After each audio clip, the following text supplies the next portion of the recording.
At samantala sa iba pang balita, ang issue naman ng assassination plot sa pamilya Kiram at Boy Saicon hindi umano totoo ayon sa Philippine National Police. Ayon sa monitoring ng PNP, wala silang natatanggap na banta para sa pamilya Kiram.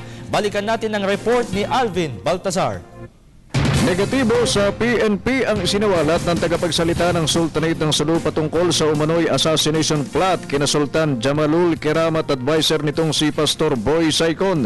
Pagbibigay ng PNP, wala naman silang namo-monitor na ganitong banta kontra kina Kiram at Saicon na ibinunyag kamakalawa ni Abraham Idjerani. Base sa pahayag ng tagapagsalita ni Kiram, 8 miyembro ng isang hit squad na binubuo ng 5 foreign commandos sa 3 local recruits ang magsasagawa ng paglilikida kay Kiram at ilan itong taga-suporta na kinontra naman ng pulisya. Meron kang reports na lumalabas na actually lumabas sa mga pahayagan ngayon about the alleged plot against Sultan Kiram. So titingnan po natin yan. We have units that is already validating kung ano man po yung information na ito.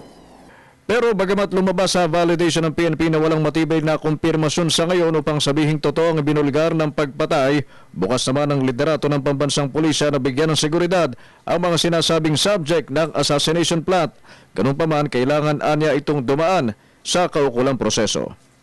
And if they feel na kailangan nila ng talagang regular o talagang protective security si Sultan Kiram, they can always make a request at pwede naman po natin pag-aralan. Ang impormasyon hinggil sa sinasabing tangkang pagpatay kay Sultan Jamalul Kiram ay nagmula sa umunoy dating abogado ni Saicon. Pahayag din ng kampo ni Kiram na isang Malaysian company ang nasa likod ng plot laban sa kanila. At sa panig naman ng Philippine National Police, inihayag din ni Serbo na makikipag-ugnayan sila sa police attaché sa Malaysia para beripikahin din naman ang naturang ulat. Para sa telebisyon ng Bayan, Alvin